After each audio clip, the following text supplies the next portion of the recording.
कालच्या कथेमध्ये आपण शिवांचे 5 अवतार बघितलेत. सद्योजात, वामदेव, तत्पुरुष, अघोर आणि ईशान अशी शिवांची वेगवेगळ्या कल्पातील 5 अवतार आहेत. जवळपास या अवताराची सुरुवात 19व्या कल्पापासून सुरू होते आणि 22व्या कल्पापर्यंत हे वेगवेगळे अवतार शिवाचे येत राहतात. या शिवाच्या 5 अवतारामध्ये मला आणखी एक महत्त्वाची गोष्ट सांगायची आहे, जी शिवपुराणात जाणीवपूर्वक उल्लेख करून सांगितलेली आहे. यात शिवांच्या 8 मूर्तींच्या विषयी बोलल्या गेलेल्या आहे. आता खरं तर शिवाची मूर्ती आपण फारशी कधी बघत नाही. फारशी कधी काय, कुठेच शिवमूर्तीचं पूजन होत नाही. चित्रपटातला अपवाद वगळता. ते अमिताभ बच्चन जातो आणि खुश तो बहुत हो गए तुम असं म्हणून त्या प्रत्येक देवळातल्या, एका देवळातल्या प्रत्येक वेगवेगळ्या देवाला ते तसं देऊळ केलेलं असतं, त्यातल्यापैकीच्या एका देवळात तो जात असतो. शिवमूर्तीचं पूजन आपल्याकडे होत नाही. आपल्याकडे होते शिवलिंगाचं पूजन, पिंड ज्याला म्हणतो आपण. मग या मूर्ती काय आहेत? तर या मूर्ती अशा रूपकात्मक आहेत की ज्या खरोखरच शिवाच्या या सृष्टीच्या संचालनातल्या सगळ्या बाबीची जाणीव आपल्याला करून देते. कोणत्या मूर्ती आहेत ह्या? शिवाच्या 8 मूर्तीची नावं पहिल्यांदा मी तुम्हाला सांगतो. शिवाच्या 8 मूर्तीच्या नावामध्ये पहिलं नाव आहे शर्व, दुसरं भव, तिसरं रुद्र, उग्र, भीम, पशुपती, ईशान आणि महादेव. शिवांची ही 8 मूर्तींची रूपं ही वेगवेगळ्या गोष्टीचं प्रतीक आहेत. जे उगाच काहीतरी 8 असली पाहिजे म्हणून 8वं दिलंय असं नाही आहे. आणि या 8 मूर्तीच्या रूपानंतर सुद्धा आणखी एक शिवाचं रूप आहे. ते कोणतं आहे ते हे 8 सांगून झाले की सांगतो. ते कसं आलं ते पण सांगतो. मोठं सुंदर रूप आहे शिवाचं ते. पहिलं शर्व हे विश्वंभरात्मक रूप आहे. हे रूप आपल्यामध्ये विश्वास निर्माण करतं. संपूर्ण सृष्टीच्या, विश्वाच्या मध्ये विश्वास निर्माण करणारं रूप आहे. विश्वास कोणता? तो आहे याचं. तुम्ही तो चित्रपट बघितलाय ना, all is well, all is well वाला. आपण का झोपतो?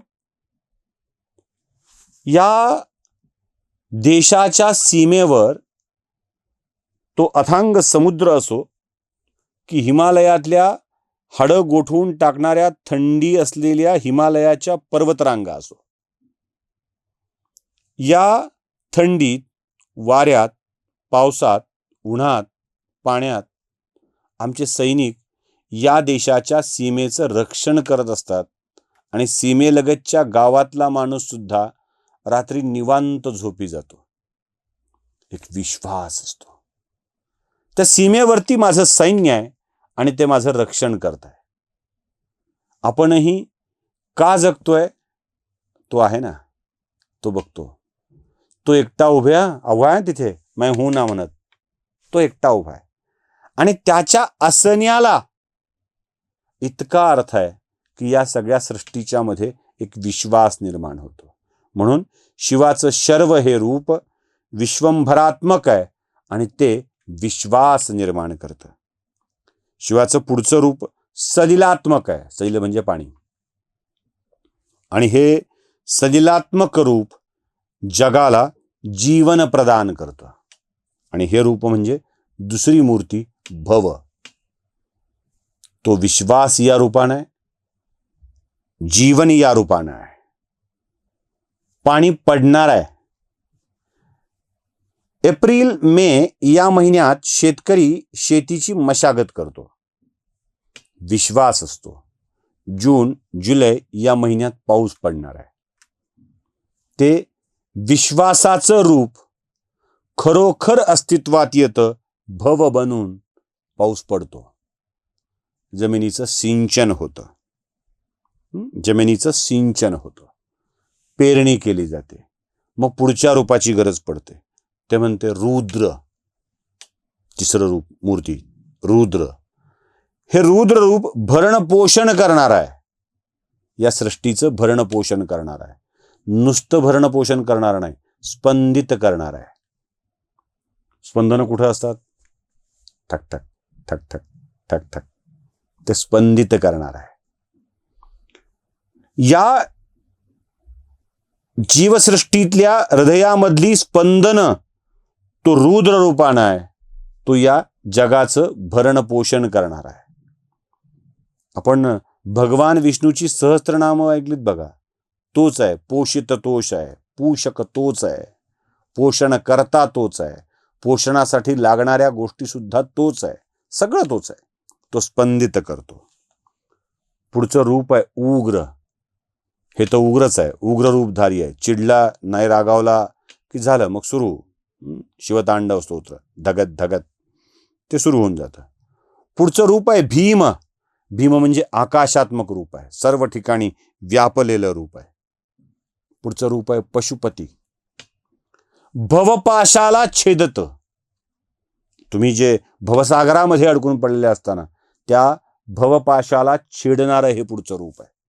हे रूप भवपाशाला छेदत, ते पशुपती आहे. पुढचं रूप आहे जगाला प्रकाशित करणारा ईशान. संपूर्ण जगाला प्रकाश मिळतो, त्याचं नाव आहे ईशान. आणि आत्मा स्वरूप असलेलं पुढचं शेवटचं रूप आहे, ते म्हणजे महादेव. हे विश्वच शिवमय आहे हे सांगणारा. या विश्वाचा आत्माच तो आहे. तो आहे म्हणून हे विश्व आहे, म्हणून तो महादेव आहे. एकूण जर या 8 रूपांचा विचार केला ना, तर आपल्या गोष्ट अशी लक्षात येते की सगळं तोच आहे. आता एक साधं उदाहरण सांगतो. झाडाच्या मुळाशी पाणी घातलं, म्हणजे आपण एखादं झाड लावलंय आणि त्या झाडाच्या मुळाशी पाणी घालतो. झाडावर पाणी घालतो का? नाही, झाडाच्या मुळाशी पाणी घालतो. आणि त्या मुळाचं पोषण झालं की झाड बहरतं, मग त्याला फुलं येतात, मग त्याला फळं येतात. झाडाच्या मुळाशी पाणी घातलं की झाड बहरतं, ते सर्वांगानं फलतं, फुलतं, फळतं, सगळं होतं. तसं या शिवाच्या अष्टमूर्तींचं पूजन करणं हे या विश्वाला परिपुष्ट करणार आहे. लक्षात ठेवायचं, आपल्या आयुष्यात काही गडबड झाली की या अष्टमूर्तीचं पूजन आपल्याकडून झालेलं नाही आहे. आता पूजन म्हणजे काय? पुन्हा म्हणाल या अष्टमूर्तींना जवळ ठेवायचं आणि त्याच्यावर हळदी कुंकू व्हायचं, भस्माचे लावायच्या, विभूती लावायच्या म्हणजे पूजन आहे का? हे प्रतीक आहेत. हे प्रतीक आहेत. प्रतीक कशाचं आहेत? स्मरण ठेवण्यासाठीचं. तो विश्वांभरात्मक आहे, तो सलिलात्मक आहे, तो भरणपोषण करणारा आहे.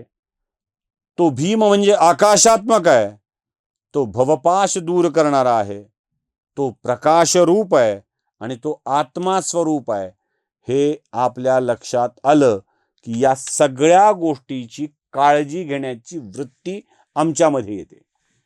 आणि जरा गडबड झाली, याचं एकाचही पोषण करण्याची क्षमता, पूजन करण्याची क्षमता आमच्यामध्ये नसेल तर आमचं आयुष्य बिघडतं.